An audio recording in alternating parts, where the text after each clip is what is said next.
This is Larry Nares making your day with an article I wrote entitled Philippine History for Those Who Have Flunked the Subject, Part 2. Chapter Ferdinand and the Lost Wednesday. Now, Ferdinand Magellan, a Portuguese after whom Imelda's husband was named, offered to King Charles I, after whom the brandy Carlos I was named, of Spain, his considerable skills as a navigator in finding a western route to the Orient and its spices, because he thought the Portuguese were a bit too kuriput for him. The banker family, the Fuggers of Germany, even offered to finance his expedition for concessions, because it was the only way they could collect what Balasubas, Charles I, owed them. 5 ships and 237 men sailed west on September the 20th, 1519, rounded Cape Horn at the southern tip of South America, crossed the Pacific Ocean, and landed in Samar on March 16, 1521. Magellan was hospitably received and directed to the thriving port of Cebu, where he was not only able to replenish his supplies, but also convert Chief Humabon to Christianity. He was also informed that the chief of the neighboring island of Mactan, named Lapu-Lapu, did not think much of King Charles, and for that matter, Christianity either.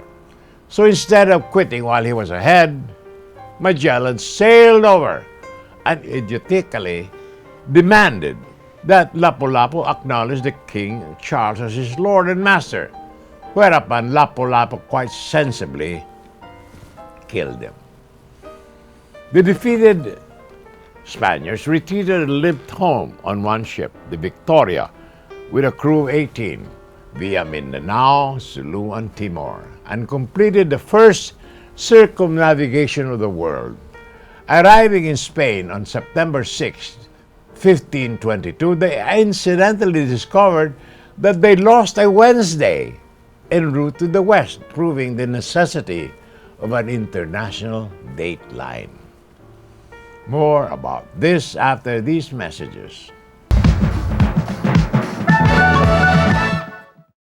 This is Larry Nares making your day with Philippine history for those who had flunked the subject. Part 2. Ferdinand and the Lost Wednesday. For the next 45 years, Spanish interest in the Philippines was sporadic. The Pope had drawn a line between Portuguese and Spanish spheres of influence in the Atlantic, and by the Treaty of Zaragoza in 1529, governing the Pacific, Spain relinquished all rights to the Moluccas in favor of Portugal, and actually the Philippines was west of the line, actually in the Portuguese side. But the reality was that Spain in 1564 sent from Mexico a colonial expedition under Miguel Lopez de Legazpi. Legazpi landed in Cebu in 1565, moved to Panay, and from there to Manila in 1571. There, Legazpi ousted the Muslims under Chief Suleiman, who beat a stout retreat to the western Mindanao and Sulu archipelago, where they hold forth up to this day as doughty and as dogged a group of warriors as ever lugged the spear for Muhammad. It may be said that the Philippines was Islamized twice, directly by Arab and Indian traders and indirectly by Catholic Spain.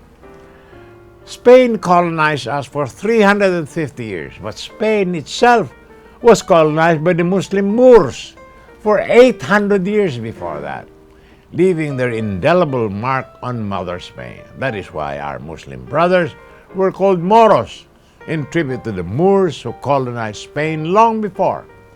For the record, it is to be noted that Spain did not bring civilization to the Philippines, not even a written language. The Chinese, the Indians, and our fellow Malays did. The driving force that brought Spaniards here was the saying that conquered us, the glory of God. Though this was stuff of the Aztecs of Mexico and the Incas of Peru, who happened to have gold that God apparently needed, the glory of God worked reasonably well in the Philippines. More tomorrow, my dear friends. This is Larry Henares, making your day, saying good day, God bless you. Thank you very much for being with us. Till next time, hasta la bye-bye.